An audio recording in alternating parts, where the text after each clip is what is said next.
Coaching attitudes in the workplace can be an incredible advantage, not only for the manager, but the entire organization. And if we go back to a fundamental thought of if we invest in positive attitudes, we give the negative attitude people more choices. Hi, I'm Tim Hagen, president and founder of Progress Coaching. We've been teaching managers how to coach their employees for almost 20 years. And one thing that has come up constantly through the years is, how do I coach someone with a negative attitude? I always go back to the fundamentals of what an attitude is.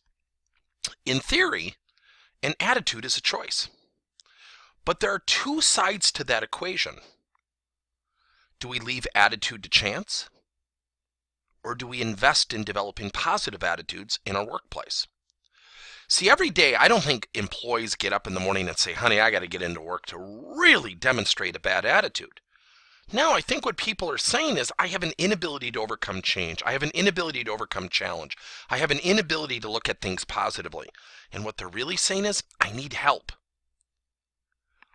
That's where the second part of the equation comes in. We have to invest in developing positive attitudes in our workplace. Little cliche, little trite, right? Then why is it that we only address attitudes when they rear their ugly heads or when they're negative? An attitude is your employee's choice, but I promise you, it's also your choice as a leader and a manager and a coach. So coaching attitudes, there are really two sides to it. First of all, it's a choice. It's your employee's choice, and it's your own choice to invest in a positive one. The second choice is, can you use an attitude as a positive workplace culture change agent? But an attitude should never be left to chance. And I'm going to show you why. So when we talk about attitude-based coaching, the first thing we need to do is ask our employees questions.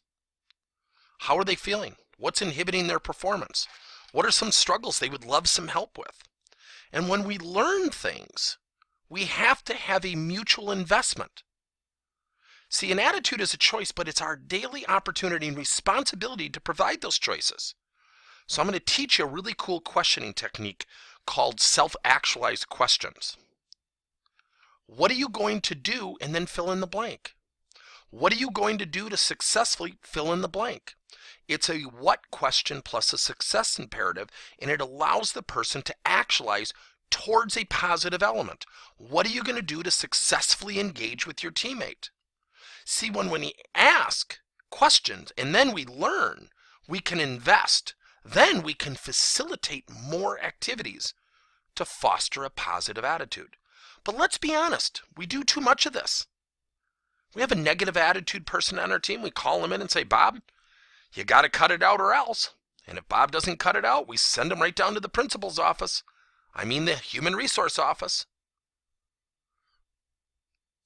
So let's think about this for a second. Every time I speak, webcasts, public speaking, working with clients, I ask this question all the time. When an employee gets called into the office by his or her boss, and they come out to the cubicles and say, Joanne, I need to see you in my office right away. What's the employee's first impression or response or thought? It's usually, uh-oh, what did I do wrong? Then why is that? It's that way because we've conditioned it as managers and leaders. We only call people in, especially when it relates to attitude, to go into corrective action mode. But what if we called people in and said, Joanne, I just want to tell you the last couple projects you've been on, I love the way you've gone after it. You've been energetic. Your teammates have talked positively about you. Guess what happens? There's a whole sequence of events that we as manager, leaders, coaches have to realize. That employee goes back to their cubicle or their work area, and guess what happens? A conversation starts. And guess what happens? Somebody will ask, what did the boss say? And then guess what happens? You start to reverse the normal gossipy, talking negatively about the boss type of sequence of events. Because the employee says, actually, he just wanted to praise me on the last couple projects I was on. Now what happens is, it starts to fight this negative urge to have a negative attitude. See, I think people are very cynical. If you ask somebody, what'd you like about that restaurant? Well, the food was good, but, and they start listing out 6 things that they didn't like, which was never part of their question that they were asked. So call people into the office for the good things.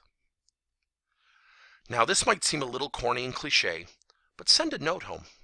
Here's why. A couple other sequence of events will occur with something like this.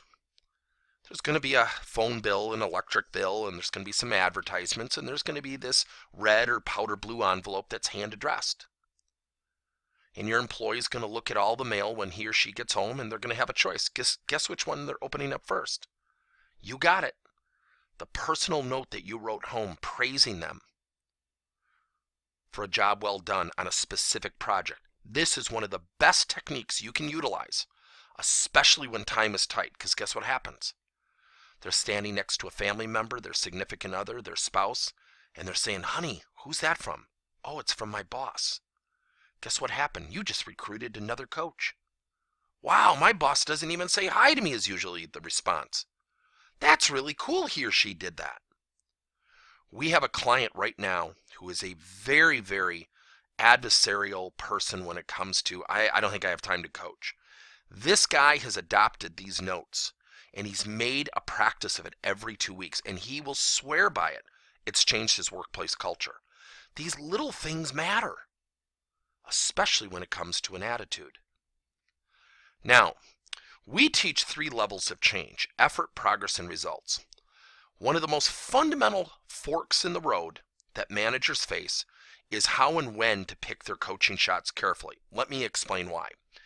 Let's say we have someone with a negative attitude, and you're going to challenge someone to be a better teammate and get along well with others with a positive attitude. Well, let's say this employee reaches out to another employee and really makes a sincere attempt to engage and communicate thoughtfully, but for whatever reason it just didn't hit to the level that it could.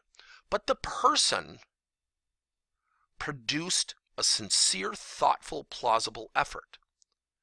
And the manager then responds, well, that was good, but you didn't do this, you didn't do this, you didn't do this. And guess what happens? At that moment, that employee starts thinking, do I want to produce more effort? Now, on the flip side of it, what if you called that employee in and said, look, I really love that you reached out. I sense your fellow teammates from the other department really appreciated it. I really think you made a sincere effort. How do you think you could take that effort and even raise your game to the next level and make it more communicative, more engaging? Notice how I leveraged a positive? So if you have any questions about any of our training, we're going to continue to add some more presentations like this to our YouTube channel and other channels. But if you want, ask us a question about our Progress Coaching Training System, which is actually a 15 to 18 month program. And if you're looking for a keynote speaker, we do something very interesting. We do something called Speaker Tracks, where we send reinforcement lessons to every participant after the event or the meeting. So again, thank you for your time. I hope this is worthwhile.